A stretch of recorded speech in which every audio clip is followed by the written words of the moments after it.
இயேசுவின் அற்புதம்.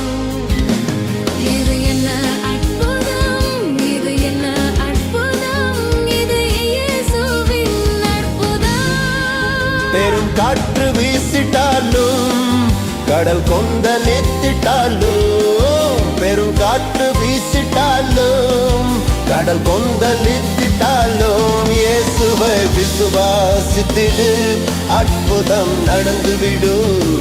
இயேசுவை விசுவாசித்திடு அற்புதம் நடந்துவிடும்.